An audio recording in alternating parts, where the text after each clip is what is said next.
Lazarus, le capitaine Peter Scholl et Rachid Tora. Et puis en attaque, qui est... Le prix de son transfert, mais là, il a complètement digéré ça. Ouais. Alors, El Hadj Malick Diouf, rupture de signal. Voilà, qui joue avec Sadio Mané. Le tacle de Sadio Mané. Sortie du gardien pour couper... Par les Sénégalais. La mise en jeu, partie, engagement de la défense sénégalaise. Qui est récupéré par les Sud-Soudanais. Sur la frappe, c'est parti. Ça passe au-dessus des buts. Attention, ils vont... Le stade est archi prend. Excellent. Excellent ce qu'il fait Iliman Ndiaye. Ah, le centre, c'est parti. Et voilà, l'ouverture du score. Ismaïla Sarr qui jaillit pour catapulter ce ballon au fond des filets sur cette superbe action d'Iliman Ndiaye qui s'est battu pour récupérer le ballon, a éliminé son vis-à-vis, a débordé avant de centrer pour Ismaïla Sarr qui jaillit donc au point de pénalty pour catapulter, pousser ce ballon au fond des filets. Et ça fait 1-0 pour les Lions du Sénégal après une demi-heure de jeu. C'est pour ça qu'il est précieux, Iliman Ndiaye. C'est vraiment dur au mal. Il perd ce ballon, mais il continue à effectuer ce pressing pour le récupérer. Ensuite, regarder le double contact pour se défaire du marquage d'Adebo et la qualité de passe et la précision. Cette fois-ci, il a été clinique, Ismaïla Sarr, pour ouvrir le score. Et voilà, ça va leur faire du bien. Ça va un peu plus, on va dire, permettre aux Sénégalais de pouvoir gérer, de profiter des espaces que vont laisser les Soudanais du Sud. Très belle opération, enfin très beau but, mais surtout très belle opération. Classement que cette ouverture du score d'Ismaïla Sarr.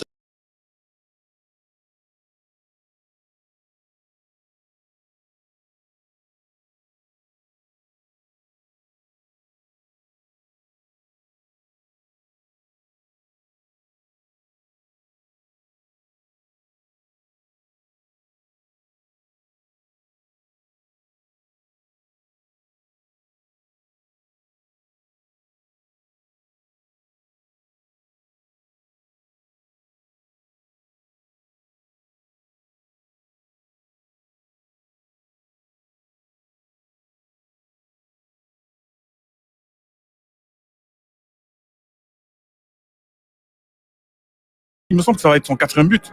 Parce qu'effectivement, à égalité avec Pape Matar Sarr. Au coup d'envoi de ce match, c'est Pape Matar Sarr qui était meilleur buteur sénégalais avec 4 buts.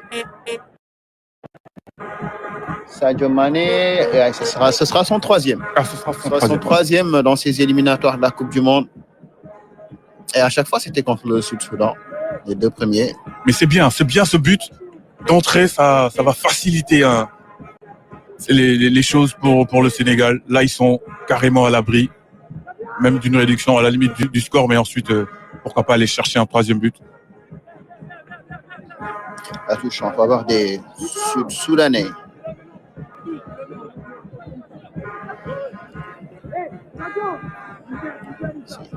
Atendele Diriga qui effectue la remise en jeu, longue touche. Le ballon lui revient. Nicolas Jackson qui vient mettre la pression. Le dégagement de la défense avec Moussa Niakhaté. La remise, attention, la frappe en pivot. Edouard Mendy troll sur le ballon. Voilà, c'est pleine possession du ballon. Ils maîtrisent les débats. C'est eux qui les patrons sur le terrain. On sent le 3e but plus qu'autre chose. À partir du moment où ils ont leur repère sur cette pelouse synthétique.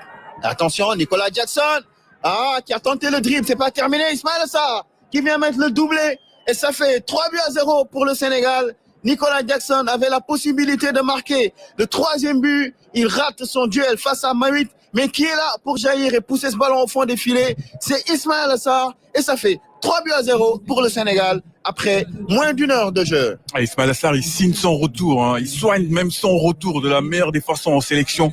Ismaïla Sarr qui vient peut-être définitivement de tuer le match avec ce but opportuniste. Tout en opportunisme, le bon ballon déjà pour Nicolas Jackson qui a été rattrapé par Mawit. Et ensuite, lui, il est là en 2e couteau, en seconde lame pour aller marquer son 2e but de l'après-midi et permettre au Sénégal de pouvoir tranquillement dérouler dans cette seconde période. Ouais, et Nicolas qui a attendu, qui a voulu dribbler Mawit. Ouais, Nicolas Dumas. Nicolas Dupuis qui comprend. Là, il doit pas être surpris quand même. Il doit pas être surpris. Pourtant, il était très confiant en conférence de presse. Ouais. Alors, on ne sait pas si c'était juste de la communication ou pas, mais il avait l'air très confiant en conférence de presse. On dit un peu de gestion en vue du deuxième match contre la Mauritanie. Le centre, Mabit. Pourquoi pas voir Mamadou Lamine Camara au milieu de terrain? Ce serait intéressant de voir le jeune milieu de terrain de la Renaissance sportive de Berkane faire son apparition. Oui. On a vu le geste de l'arbitre qui a montré le point de pénalty sur cette voie. Mais dans la surface. C'est pas intelligent cette faute. C'est vraiment sans vraiment réfléchir. Hein, malheureusement. Absolument, c'est Wani. Oui, Wani. Regardez, Pape Matar qui vient demander le ballon. Il voulait tirer le pénalty, Pape Matar. Sadio Mané qui est quand même le patron de cette attaque. C'est lui qui choisit s'il tire ou il donne à quelqu'un d'autre. Voilà, c'est de toute façon, mais sur les. Il y a Nicolas Jackson également qui est rentré dans la danse. Sur les 5, je mets Pape Matar Sarr, Ismaïla Sarr numéro 1. Et voilà, il donne à Nicolas Jackson quand même, voilà, qui va lui permettre de marquer lui aussi. Nicolas Jackson, pour l'instant, c'est un but dans ses éliminatoires. Et quel but? Mais si on doit hiérarchiser les tireurs de penalty, pour moi, le top, c'est Ismaïla Sarr. En 2, Pape Matar Sarr, Iliman Ndiaye. Bon, Nicolas 3, Sadio 4. Le reste, on verra. Mais en tout cas, je suis tout à fait d'accord avec vous, Thierry. Le meilleur tireur de penalty de cette équipe, de cette sélection, c'est bien Ismaïla Sarr. Ouais. Rien à dire. Il les tire parfaitement bien. Il y avait également Bamba Dieng qui les tirait bien, mais malheureusement. Avec beaucoup d'insouciance. Allez, Nicolas Jackson face à Mabit pour lui permettre de marquer son but dans cette partie. Lui qui a marqué tout à l'heure, but annulé pour hors-jeu, qui avait la possibilité d'en marquer un deuxième. C'est parti. Contre-pied parfait pour l'attaquant du Bayern de Munich, Nicolas Jackson, qui marque le 4e but du Sénégal dans cette partie. 4-0 à l'heure de jeu pour l'équipe du Sénégal. Pape Matar, Pape Alassane, le job est fait pour les Lions du Sénégal. Là, on revoit le ralenti sur la faute. Il y en a déjà une là. Et puis la deuxième. C'est vraiment pas joué de la part du défenseur soudanais. Mais en tout cas, la messe est dite, on peut le dire. Après 4 buts inscrits, on va mal comment les Sud-Soudanais peuvent, ne serait-ce que même marquer 2 buts avec une attaque aussi peu inspirée depuis le début de ces éliminatoires seulement. Je vous laisse répondre. Après, je sais pas. Vous êtes très taquin, il n'a pas le physique d'un footballeur professionnel. Ouais, bon, voilà. Après, on va voir ce qu'il veut. Peut-être qu'il a la technique requise. Kocha Rachid, Thomas Ladou. Bon, après, c'est normal. Il est né en 93, officiellement. Alors, on va Chérif Ndiaye, Sertudiane Sabali. Pathé 6. C'est Pathé 6. Oh, dommage. Moi, je ne verrai pas pour le moment, en tout cas, Mohamed Lamine Camara.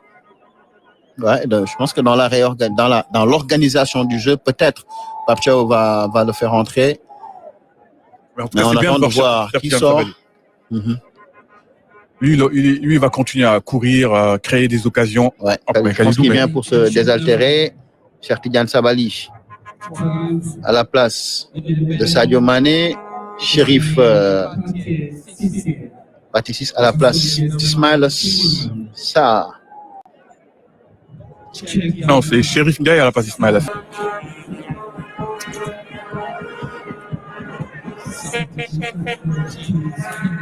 Alors, le joueur qui est au sol, côté du Sud-Soudan.